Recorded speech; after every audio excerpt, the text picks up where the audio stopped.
Tenemos un Dios que sabemos que oye a nuestro clamor, oye a nuestras oraciones, pero también es un Dios que habla. Imagínense ustedes lo que sería estar toda una vida, desde el día que le conocimos hasta el día que el Señor nos lleva a su presencia, hablando con Él, pidiéndole cosas, abriéndole nuestro corazón, pidiéndole por nuestro trabajo, por nuestros hijos, por nuestra familia, en fin, por lo que sea, y que el Señor nunca en todos los días, en todos los años sirviéndole, todos los años de haberle conocido, que nunca nos dijera ni media palabra.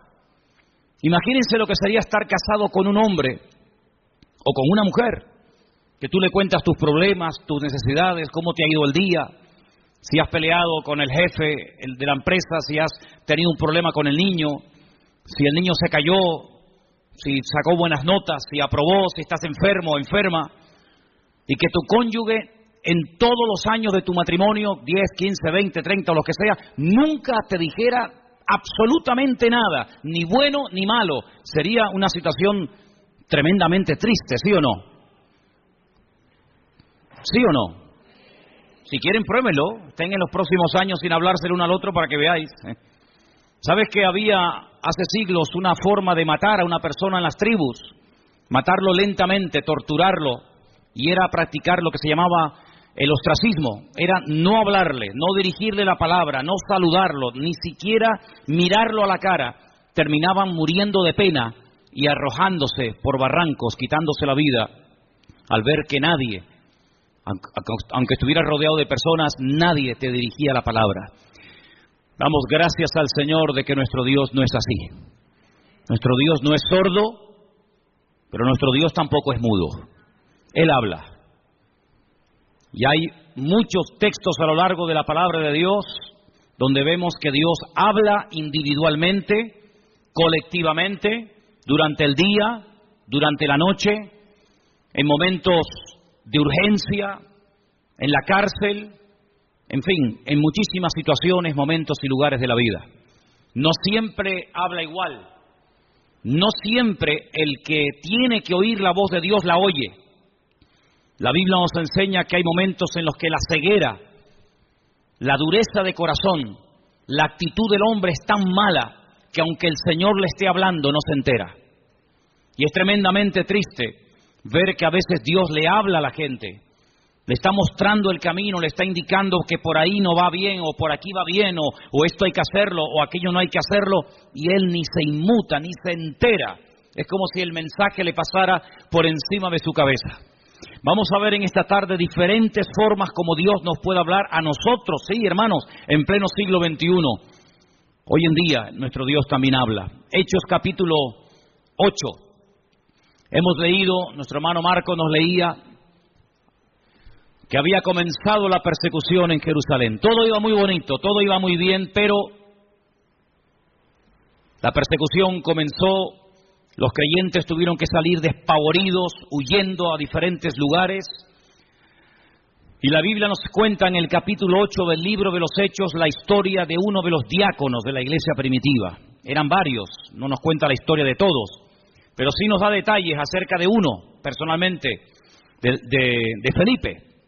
Dice la Biblia que este hombre llegó a tener 4 hijas, después lo vamos a ver, hijas que tenían el don de la profecía, un hombre que tenía un don también que era el de la hospitalidad, daba hospedaje a personas que servían al Señor. Pero este fue uno de las personas que salió huyendo y se fue en dirección a Samaria, donde no había llegado el Evangelio. Recuerden que estaban todos en Jerusalén desde el día de Pentecostés, o mejor dicho, desde el día de la Ascensión. Llegó el día de Pentecostés, pasaron unos cuantos días, semanas, tal vez meses, y allí seguían en Jerusalén. La iglesia crecía y crecía, pero no se expandía. Crecía solamente en un lugar, y la voluntad del Señor era que fueran por todo el mundo, por todas las naciones de la tierra, por los 5 continentes predicando el Evangelio, pero ellos no iban a ir. Estaban muy cómodos, muy bendecidos, estaban muy a gusto en Jerusalén, a pesar de que a veces había prohibiciones por parte de las autoridades religiosas, sobre todo, de que no predicaran el Evangelio, pero ellos ahí estaban muy cómodos. Miles y miles de personas cada día venían a las reuniones, milagros, señales, prodigios, pero de ir a Samaria, olvídate. de salir de Israel, olvídate. El Señor tiene que permitir una persecución, y en esa persecución dice que Felipe se va a Samaria, allí predica, las multitudes reciben el Evangelio. Recuerden que el Señor Jesucristo había estado en Samaria, allí le había hablado a la mujer samaritana, ¿os acordáis? Dice la Biblia que los samaritanos le pidieron que se quedara allí con ellos, es decir, que era gente muy receptiva. Pero los discípulos no tenían ninguna intención de llevar el Evangelio a Samaria, por muchos motivos. Pero estando en Samaria, en el versículo 26, capítulo 8 de Hechos, dice que un ángel le habló a Felipe. Fijaros el sistema que el Señor utiliza para hablarle a Felipe estando en Samaria. Un ángel. El Nuevo Testamento está lleno de ángeles que van y vienen llevando mensajes a personas. Y dice que un ángel le habló a Felipe y le da una orden concreta, muy clara de entender, y es la siguiente: levántate, ve hacia el sur. Él estaba en el centro del país, Samaria está en el centro. Dice, no, tienes que ir hacia el sur, por el camino que desciende de Jerusalén a Gaza, la famosa franja de Gaza. Allí. Es un camino que todavía hasta el día de hoy es un camino desierto, imagínense ustedes hace 2000 años. Entonces él se levantó y fue. Esto es muy fácil leerlo, ¿no? El Señor le habla a través de un ángel, lo deja todo y se marcha. Ya. Parece muy fácil, pero yo veo gente que llevan aquí años oyendo la voz de Dios, de alguna manera, no digo a través de un ángel, pero a través de predicaciones, a través de consejos, o a través de un libro cristiano, como sea, y todavía no han hecho caso. Sin embargo, Felipe no cuestiona, dice, pero ¿cómo me voy a ir yo de Samaria? ¿Y quién se queda al cargo de la obra?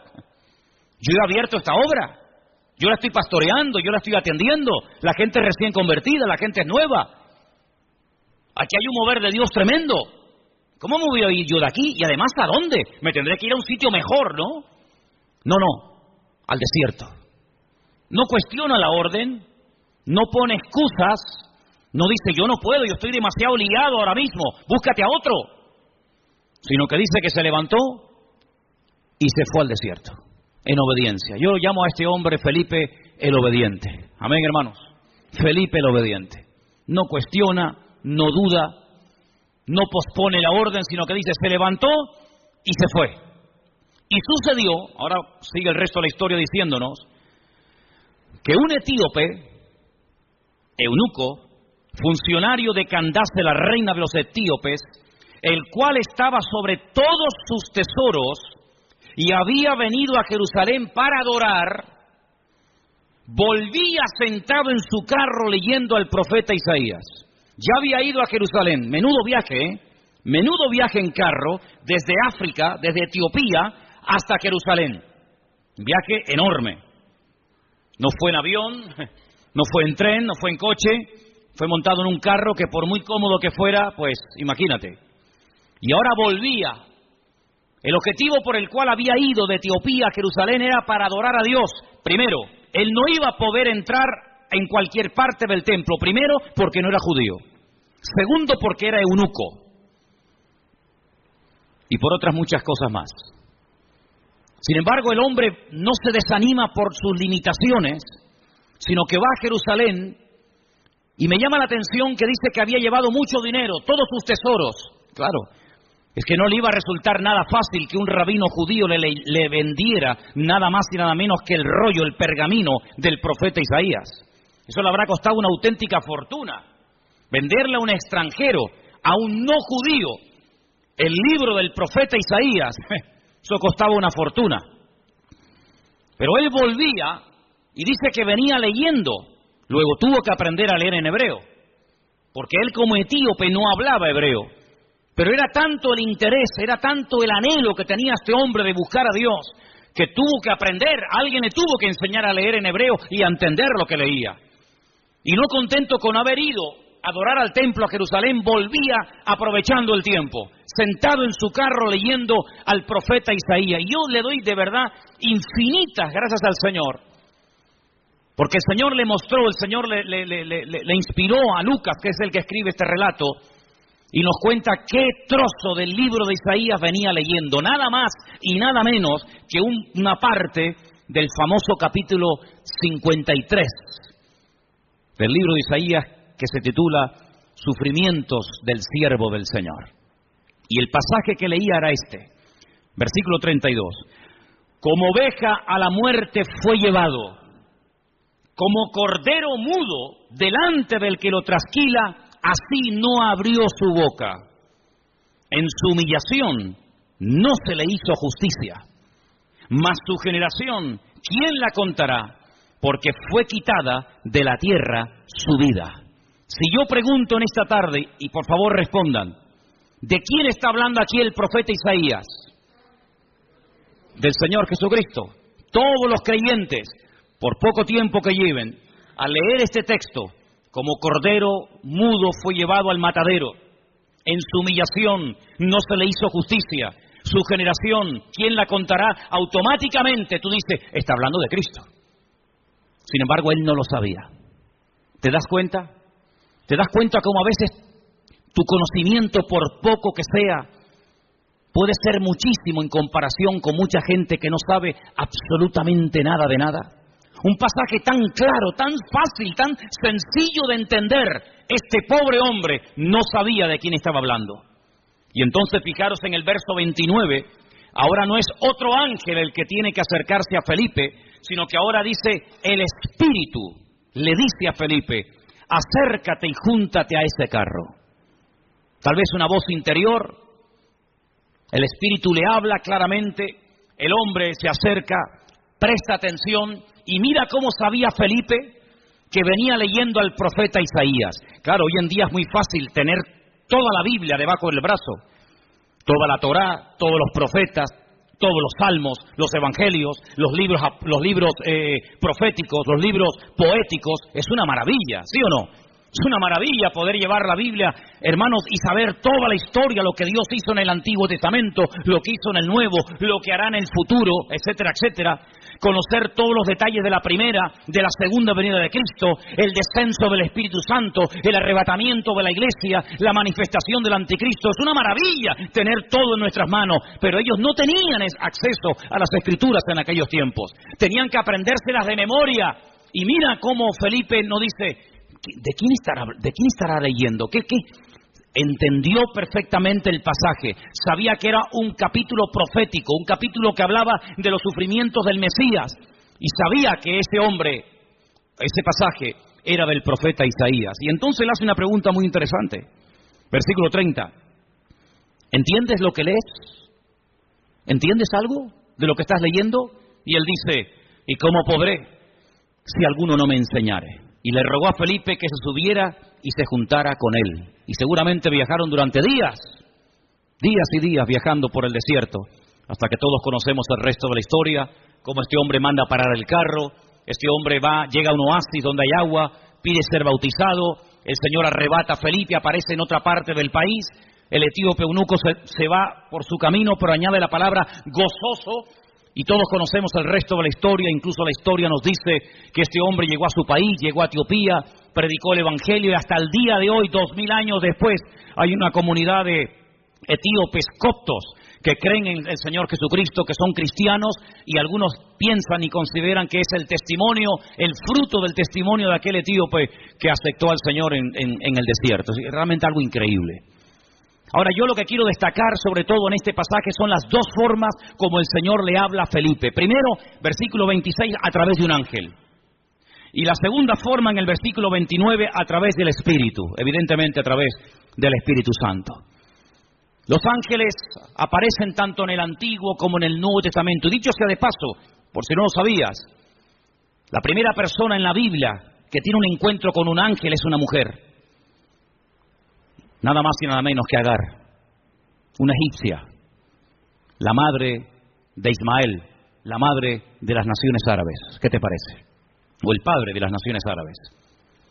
Y así a lo largo de toda la Biblia encontramos ángeles que hablan a personas en momentos puntuales.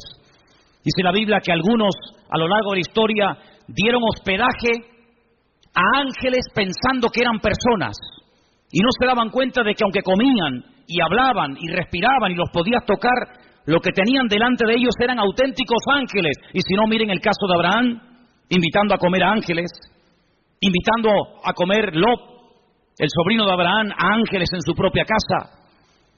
Cómo los ángeles guiaban a los profetas en el Antiguo Testamento, cómo le indicaban por aquí sí, por aquí no, cómo un ángel le habló a María, cómo un ángel le habló a Daniel, cómo un ángel llegó a una cárcel y abrió la celda y sacó a Pedro de la cárcel. Y toda la Biblia está llena de manifestaciones de ángeles. Y dice la Biblia que son espíritus ministradores que están al servicio de los que han heredado la salvación, es decir, a nosotros. ¿Cuántos dicen amén? Y lo más grandioso de todo esto que dice que el ángel del Señor, el mensajero del Señor, acampa alrededor de los que le temen y los defiende. Bendito sea Dios. Pero también habla el Espíritu. Y hay 7 versículos en el Nuevo Testamento que son iguales, 7 versículos idénticos. El que tiene oídos para oír, oiga lo que el Espíritu dice a la iglesia. Están en las famosas cartas de Juan a las iglesias del Apocalipsis, ¿verdad? Allí al final de la Biblia. Si vamos a otro pasaje del Nuevo Testamento, en el capítulo 13, versículo 2, vemos que el Espíritu Santo no solamente habla a nivel personal a una persona, como el caso de Felipe, sino que también en un momento determinado, en un culto donde hay mucha gente, el Espíritu Santo puede hablar, incluso dar nombres propios, nombres de personas. Sí, ya sé que esto es muy delicado, no se puede así por la vida, ¿verdad? Inventando cosas, pero el Espíritu, fíjense cómo se mueve aquí en el libro de los Hechos de una forma tremenda. Hechos capítulo 13, verso 1. Dice que había en la iglesia de Antioquía, en esa iglesia había profetas y maestros. Qué bonito, ¿no? Profetas y maestros. Y el nombre de estos profetas o maestros eran, pues uno era Bernabé, otro se llamaba Simón, otro era Lucio, otro era Manaén y otro era Saulo. Dice, ministrando estos al Señor y ayunando, dijo el Espíritu Santo, así claro, directo, contundente, apartadme a Bernabé y a Saulo para la obra a que los he llamado. Entonces, habiendo ayunado y orado, les impusieron las manos y los despidieron. Y ellos entonces, enviados por el Espíritu Santo, descendieron a Seleucía y de allí navegaron a Chipre. Es decir, el primer viaje misionero de la historia, primera pareja, primer grupo de personas, en este caso 2, Bernabé y Pablo, llamados específicamente en un culto público para la obra misionera, fue porque el Espíritu Santo habló a la iglesia. Y necesitamos como nunca antes que el Espíritu Santo hable a nuestras vidas y hable en nuestras congregaciones. ¿Cuántos dicen amén? 2 formas como Dios puede hablarnos y revelarnos su palabra a través de un ángel. Pero cuidado, porque el apóstol Pablo, profundizando más en el tema, dice, si un ángel del cielo se os presenta y os predica otro evangelio diferente al que habéis recibido, al que habéis oído, tenerlo por anatema, tenerlo por maldito. Porque no hay otro evangelio más que el que yo os he predicado. ¿Cuántos dicen amén? La Biblia nos enseña que en el mundo angelical se produjo una vez una auténtica rebelión. Porque Dios no creó a los ángeles como robots, incapaces de rebelarse, sino que vemos que antes de la rebelión, antes de la caída y desobediencia del hombre, ya previamente algunos, no todos, algunos de los ángeles ya se habían rebelado en contra del Señor. Es un misterio si todavía se pueden seguir rebelando o no. Lo dejamos ahí en puntos suspensivos. Pero Dios los creó con la capacidad de rebelarse en contra del mismísimo Creador y en algunos casos lo hicieron. Y por otra parte, el Señor Jesucristo dijo que cuando Él se fuera, Él le rogaría al Padre para que enviara a otro Consolador para que estuviera con su pueblo para siempre. Dice, y Él tomará de lo mío y os lo hará saber. Él os recordará todo lo que yo os he dicho.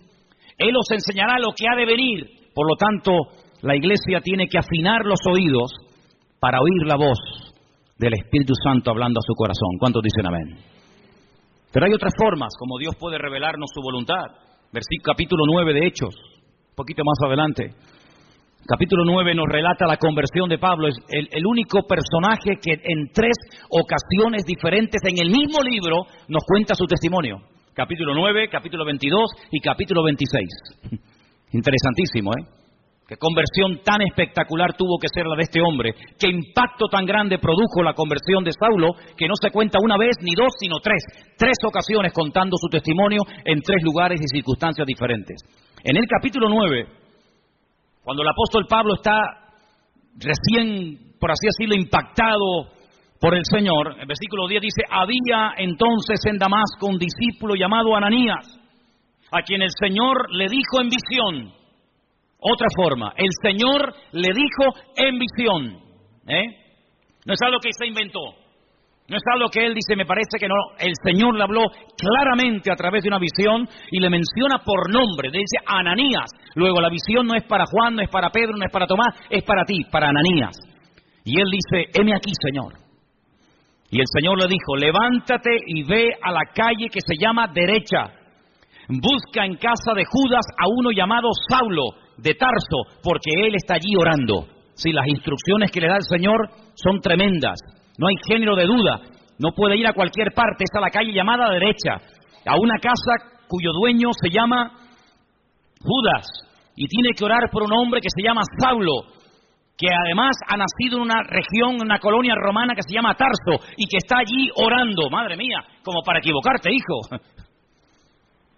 Ha visto en visión a un varón llamado Ananías, que entra y le pone la mano encima para que recobre la vista. Ya Pablo sabía que el que iba a orar por él, el que le iba a ministrar, se llamaba Ananías. Es interesante esto, Podríamos hablar mucho acerca de cómo incluso el que va a recibir oración ya sabe quién va a ir a orar, a imponerle las manos para que recobre la vista. Así que fue una visión lo que el Señor le permite tener a Ananías. Que el Señor sabía que estaba allí, que en cualquier momento podía utilizarlo como instrumento para ir a orar por una persona que a priori Ananías dice, pero Señor, es un peligro, yo me juego la vida si voy a orar por este hombre. Porque dice Ananías, verso 13, Señor, hemos oído de muchos acerca de este hombre. ¿Cuántos males ha hecho a tus santos en Jerusalén? Este hombre es peligroso, este hombre no se anda con chiquitas. Y aún aquí tiene autoridad de los principales sacerdotes para aprender a todos los que invocan tu nombre. Y el Señor le da instrucciones y lo calma, ¿verdad? Y le dice, tranquilo, porque vas a orar por un hombre que va a ser un instrumento tremendo en mis manos. Este hombre va a llevar mi nombre en presencia de los gentiles y de reyes y de los hijos de Israel. Fíjate qué triple ministerio. Porque yo le mostraré cuánto le es necesario padecer por mi nombre. Medida por medida, como dice el refrán. Él ha hecho padecer a mis santos, yo le haré padecer a él. Así como él hizo padecer a los demás, también él experimentará en carne propia lo que sufre un creyente cuando es perseguido, cuando es calumniado, cuando es encarcelado, cuando es torturado. Así como él lo hizo a los demás, yo permitiré que se lo hagan a él, para que él sepa también lo que sufrieron aquellos que recibieron su justo trato, ¿verdad? Así que ya vamos por 3 formas diferentes. Vimos en el verso 26 un ángel, en el verso 29 el Espíritu Santo hablándole a Felipe. Ahora en el capítulo 9 vemos al Señor hablándole a través de una visión a un discípulo llamado Ananías en la ciudad de Antioquía. Si vamos, por ejemplo, al capítulo 17 del libro de los Hechos, versículo 10, fijaros qué interesante esta porción. Hechos capítulo 17, versos 10 y 11. Inmediatamente los hermanos enviaron de noche a Pablo y a Silas hasta Berea. Ellos, habiendo llegado, entraron en la sinagoga de los judíos. Y estos eran más nobles que los que estaban en Tesalónica, pues recibieron la palabra con toda solicitud, escudriñando cada día las Escrituras para ver si estas cosas eran así. Así que creyeron muchos de ellos y mujeres griegas de distinción, dice aquí, y no pocos hombres. La forma más tradicional, la forma más normal, como en el día de hoy a nosotros nos puede y nos debe de hablar el Señor, es a través de las Escrituras, a través de la palabra escrita del Señor. En ella vamos a encontrar las respuestas a todas nuestras preguntas. En ella vamos a encontrar ejemplos. En ella vamos a encontrar personajes que se encontraron en situaciones muy parecidas o similares a las tuyas. ¿Qué hacer en momentos de calumnia, de soledad, de enfermedad, de incomprensión? ¿Qué hacer cuando quiero agradar a Dios y me cuesta deshacerme de ciertas y determinadas ligaduras o obligaciones, entre comillas, que me impiden servir al Señor. En la Biblia vas a encontrar la respuesta a eso y a mucho más de lo que tú te puedes imaginar. Y por eso queda reflejado, queda plasmado en el libro de los Hechos que los hermanos de Berea eran personas, dice la Biblia, nobles, porque dice que cada día escudriñaban después del mensaje si lo que Pablo les acababa de enseñar era realmente así o no era así. Eso es como si ahora al terminar el culto, yo cojo y me voy a casa, y ustedes se reúnen aparte en este salón, o por varios grupos, y comienzan a debatir, comienzan a hablar entre ustedes diciendo, hermanos, pastor, esta tarde nos ha hablado de esto, ¿qué opinas? Pues oye, lo que ha dicho es cierto, no es cierto, o lo dice aquí, o lo dice allá. Así hacían los hermanos de Berea, pero no con un espíritu crítico, no para buscarle el fallo, no para criticar o cuestionar la enseñanza, no, sino para reafirmarse en lo que aparentemente parecía del Señor, pero ellos querían no solamente oír, sino que la palabra avalara, que la palabra, ¿verdad?, apoyara el mensaje, la enseñanza del apóstol Pablo, lo cual me parece excelente. ¿Cuántos dicen amén? Personas que sabrían, bueno, tú tienes algo que decir, venga, sube, compártenos, predícanos, ¿has terminado? Sí, ¿tienes algo más que decir? ¿No? Muy bien, gracias hermano, que Dios te bendiga. Ahora nos quedamos un momento, opinamos, charlamos, escudriñamos las Escrituras para ver si ese argumento que nos presentó tiene base bíblica, para ver si eso que nos dice de que aquel hombre era el Mesías y era el verdadero, a ver si es así, si no es asado. Realmente algo increíble. Así deberíamos de ser todos nosotros. El apóstol Pablo le recomendaba a su hijo en la fe, a Timoteo, entre tanto que yo voy, ocúpate en la enseñanza, en la lectura y en la exhortación. Y le dice algo tremendo. La otra noche me desperté con ese texto y hasta sabía dónde estaba ese versículo que está en 2 de Timoteo 3:16. Toda la Escritura es inspirada por Dios. ¿Cuántos conocen ese versículo? ¿Lo buscamos? 2 de Timoteo 3:16. Vamos a leerlo juntos, por favor. Versículo que deberían ustedes de aprenderse de memoria. Muy útil en estos tiempos. Dice así, 2 de Timoteo 3:16. Vamos a leerlo juntos. Toda la Escritura es inspirada por Dios, útil para enseñar, para redarguir, para corregir, para instruir en justicia, a fin de que el hombre de Dios sea perfecto, enteramente preparado para toda buena obra. Así que cuando usted busca ser instruido, ser enseñado, ser amonestado, ser confrontado, vaya a la palabra y la palabra le va a hablar. Si usted tiene una buena actitud, si usted verdaderamente quiere aprender, si usted verdaderamente quiere corregir cualquier error doctrinal, cualquier mala costumbre de su vida, vaya y a la luz, al espejo de la palabra de Dios, el Señor le va a hablar, porque la palabra dice que es útil y ayuda al que está empezando, ayuda al que lleva mucho tiempo, ayuda al que está pensando dar un paso de fe, ayuda al que está un poco decaído y no sabe qué hacer, ayuda al nuevo, al viejo, nos ayuda a todo. La palabra de Dios es tremendamente útil. ¿Cuántos dicen amén? Y hay que escudriñarla. Jesús dijo, escudriñad, meteros en la palabra, estudiar la palabra, porque ellas son las que dan testimonio de mí. Me llama mucho la atención que cuando el Señor Jesucristo resucitó, en una de las apariciones, va caminando por un camino, llamado el famoso camino de Maús, y se acerca a dos personas que van desanimadas, van desilusionadas, porque ellos tenían una expectativa, ellos tenían la confianza de que el Señor Jesucristo era el verdadero Mesías, y como no se han cumplido aparentemente sus expectativas, van tristes, cabizbajos, van caminando, debatiendo entre ellos, y de repente se aparece el Señor y se une a la conversación. Permítame leerles en Lucas 24, a partir del versículo 21. Presten atención porque de verdad que es una porción tan interesante, tan edificante. ¿Qué hizo el Señor para levantar el ánimo?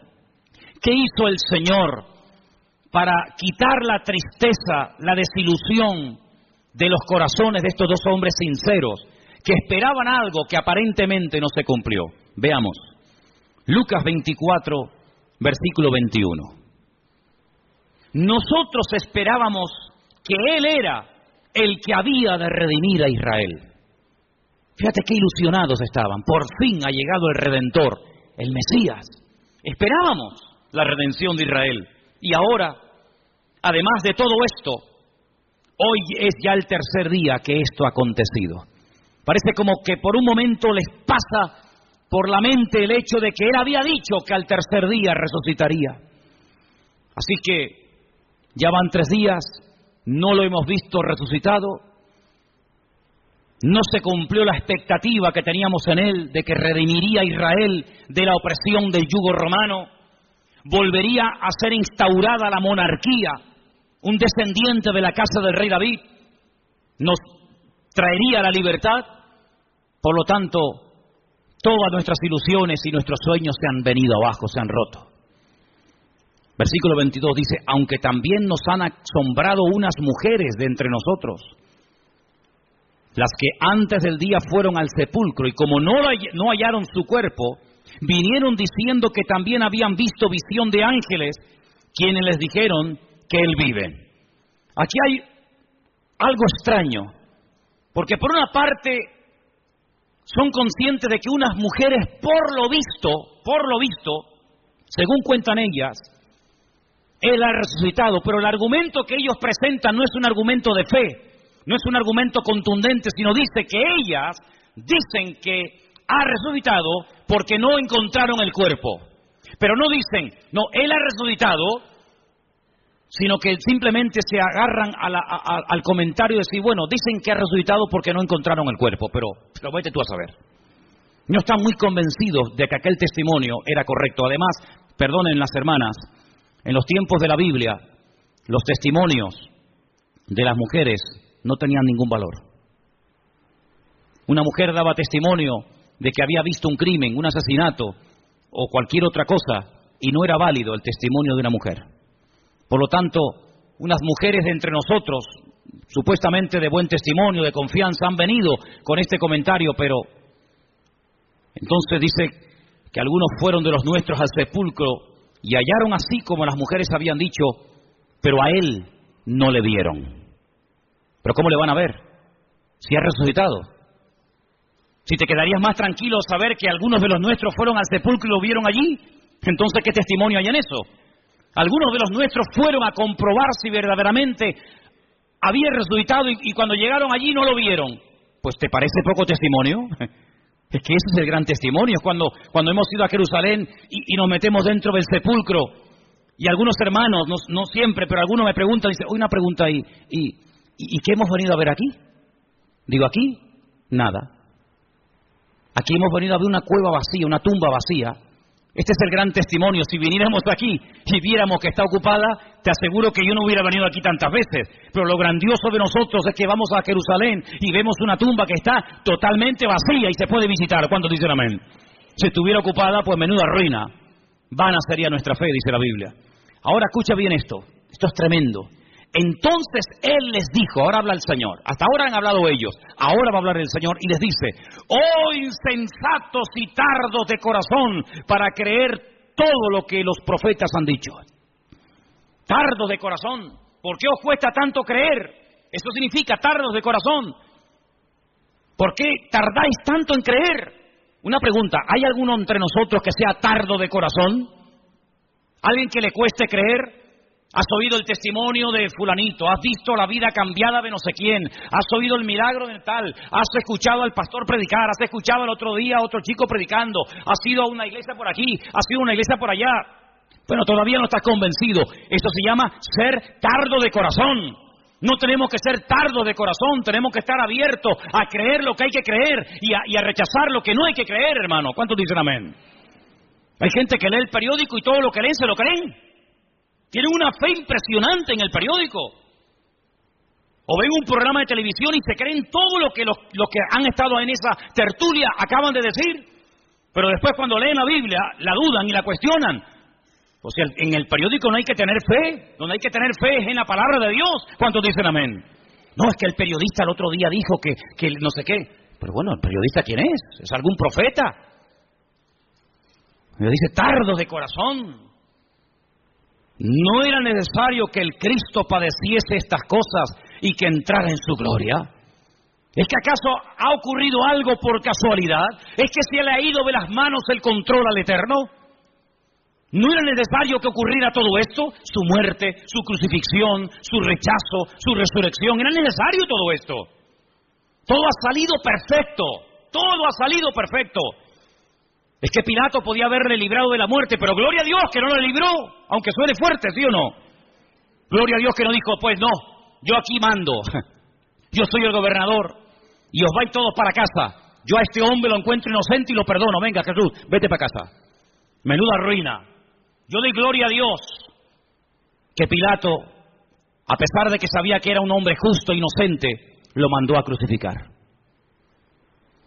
¿Tú no?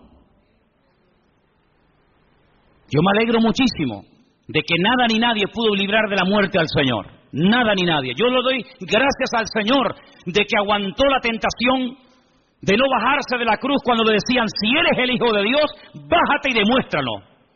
Él podía haber dicho, pues mira, te lo voy a demostrar, hombre. Ya me tenéis hasta las narices. Pero yo doy gracias al Señor de que no se bajó. Yo doy gracias al Señor que se murió y que murió como tenía que morir.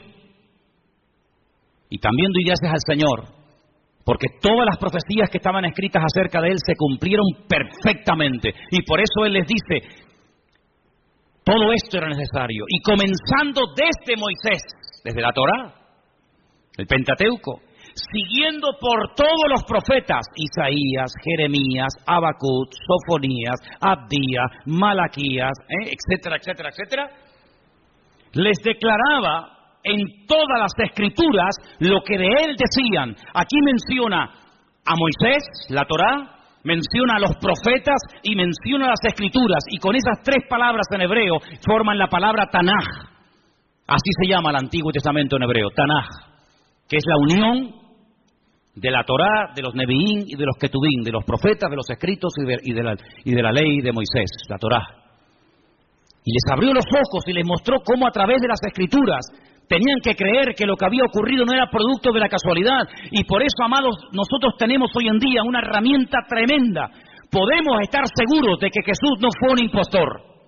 Podemos estar plenamente convencidos de que el Nuevo Testamento no es una historia inventada, de que Jesús no es un mito, un personaje histórico, pero que a la hora de la verdad no existió. Nosotros podemos tener la completa seguridad de que la palabra que tenemos en nuestra mano no ha sido ni tergiversada, no se la ha quitado, no se la ha añadido, es una palabra perfecta.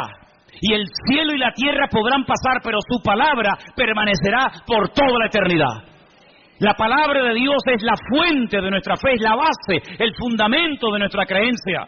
Las profecías se cumplieron todas, no faltó ni una por cumplirse.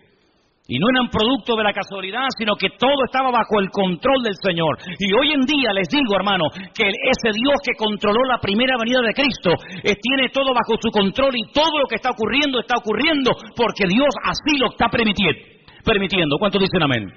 Porque ni una hoja de un árbol se cae sin permiso del Señor. Y cuando el Señor esté a punto de venir, y cuando tenga que manifestarse el anticristo, y cuando vengan los dos testigos, y cuando venga la señal de la bestia, y todo eso que hemos estudiado durante años, todo ocurrirá como tiene que ocurrir, porque la palabra de Dios es viva, es eficaz, y es verdadera, y es perfecta, y no se equivoca, y tenemos en nuestra mano el mejor regalo del mundo, la salvación y la palabra del Señor. ¿Cuántos dicen amén? Gloria a Dios por la palabra de Dios. Gloria a Dios, hermanos. Pues léanla, estúdienla, escudriñenla. Si alguien busca voluntad de Dios, métete en la Biblia, métete en la palabra, levántate temprano, acuéstate más tarde si quieres, y comienza a leer y a buscar por aquí y a buscar por allá, y seguro que el Señor te hablará tu vida, porque el Señor siempre habla a través de su palabra. Fíjate qué poder tan grande tiene la palabra de Dios, que hasta Cristo la usó para atacar al diablo cuando era tentado en el desierto de Judea. Podría haber usado cualquier otro argumento, ¿sí o no? Pero sin embargo, ¿qué hizo? Usar la palabra. Escrito está. Escrito está. Escrito está. Y con esas palabras desmanteló las tentaciones del diablo y pudo tener un ministerio eficaz, un ministerio victorioso, porque la palabra de Dios le da efectividad a nuestra vida. Bendito sea Dios. Así que hemos visto cómo los ángeles pueden ser en un momento determinado usados por el Señor. para hablarnos. Vemos como también el Espíritu Santo puede hablar claramente en la iglesia o a nivel personal. Vemos como a través de una visión, a través de la palabra. Capítulo 21 del libro de los Hechos, hay algo muy interesante que aquí se menciona, y aparece un personaje poco conocido, pero que trae un mensaje muy interesante. Estamos en el libro de los Hechos, capítulo 21, versículos del 8 en adelante. La intención de Pablo es ir a Jerusalén. Él está de visita en la casa de Felipe. Volvemos otra vez a mencionar a Felipe, aquel que le testificó al etíope eunuco en el desierto, ¿os acordáis? Ahora está viviendo en Cesarea. Se menciona no el nombre de su esposa, pero sí nos dice la Biblia que tenía 4 hijas que eran profetisas, eran doncellas. Vamos a leer Hechos capítulo 21, verso 8. Al otro día, saliendo Pablo y los que con él estábamos, fuimos a Cesarea, y entrando en casa de Felipe, el evangelista, ya no es el diácono, ahora ya tiene un título, ahora ya se le reconoce que tiene un ministerio, y es el de evangelista. Dice que era uno de los 7, posamos con él. Este tenía 4 hijas doncellas que profetizaban. Qué bonito, ¿no? 4 hijas doncellas que profetizaban. Pero a Pablo no le dijeron nada. Es interesante, ¿eh? 4 hijas doncellas que profetizaban, pero a Pablo no le comunicaron absolutamente nada. Tiene que venir un varón, versículo 10, permaneciendo nosotros allí algunos días, descendió de Judea un profeta llamado Agabo. No hay ningún libro en la Biblia, libro del profeta Agabo, pero era un profeta, eso lo dice la Biblia. Y dice que vino a vernos, tomó el cinturón, el cinto de Pablo, se ató los pies y las manos y dijo: esto dice el Espíritu Santo. Agárrate. Así atarán los judíos en Jerusalén al varón de quien es este cinto, y le entregarán en manos de los gentiles.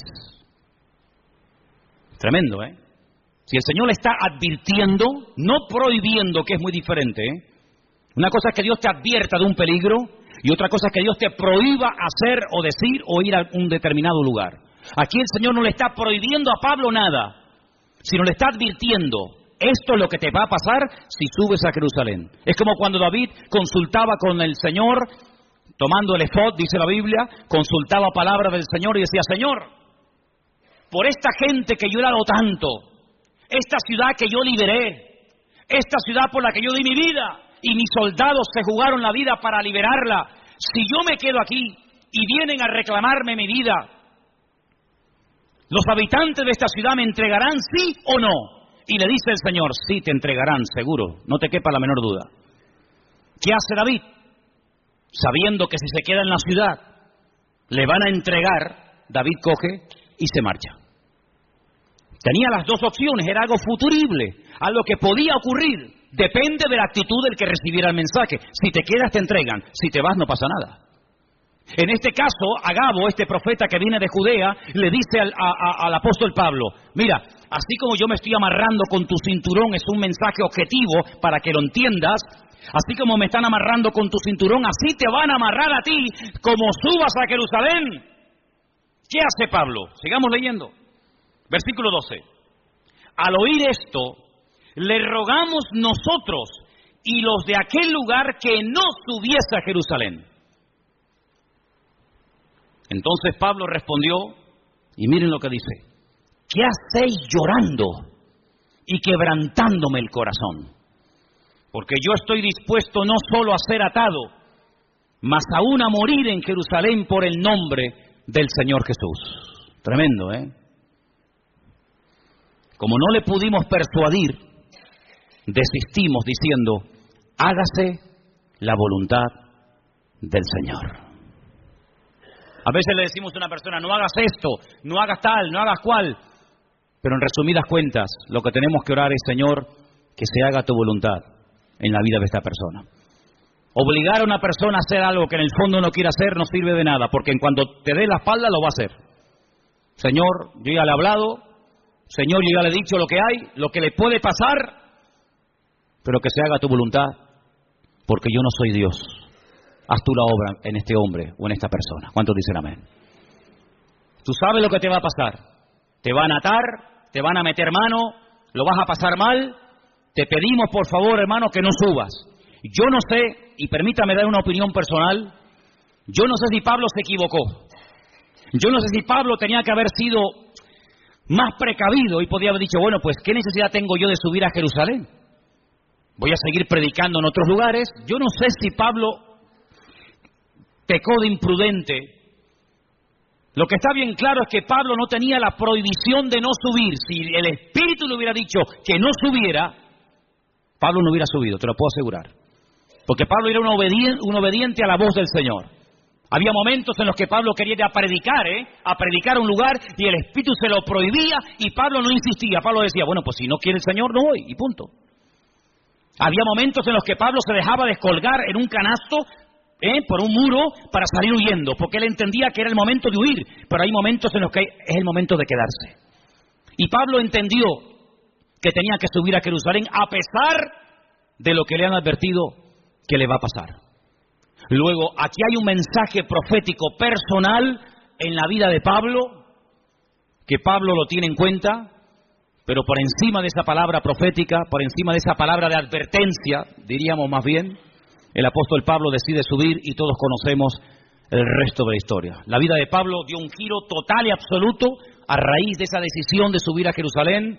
Sabemos todos, en fin, todo lo que se le vino encima. Dios puede hablar también, ¿cómo no?, a través de palabras proféticas, sí, claro que sí.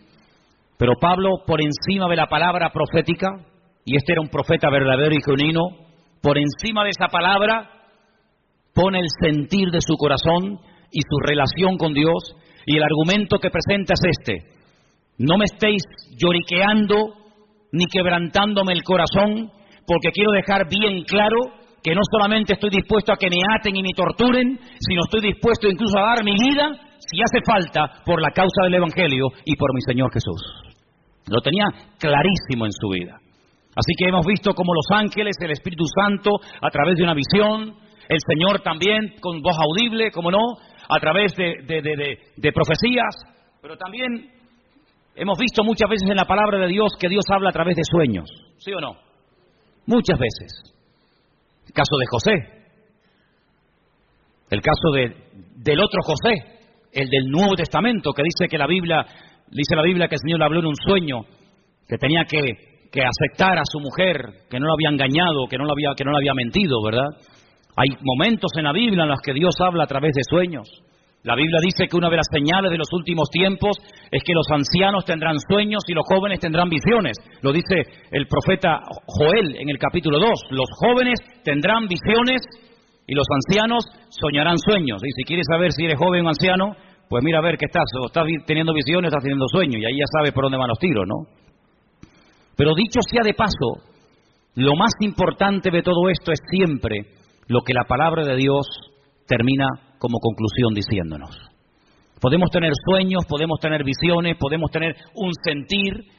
Alguien nos pudo decir por ahí no sé qué cosa, pero no te olvides que el Señor hoy en día, como habla a su pueblo y a su iglesia, es a través de su santa y bendita palabra. ¿Cuántos dicen amén? Es a través de la palabra de Dios que sabemos lo que tenemos que hacer. Y quiero terminar leyendo en Hechos capítulo 1. Hechos capítulo 1, para que veáis cómo hay un texto que en aquellos días de espera, desde la ascensión de Cristo hasta que llega el día de Pentecostés, ellos están estudiando la palabra, ellos están analizando las Escrituras y llegan a un texto que dice lo siguiente, Hechos capítulo 1, versículo 20. Hechos 1, versículo 20.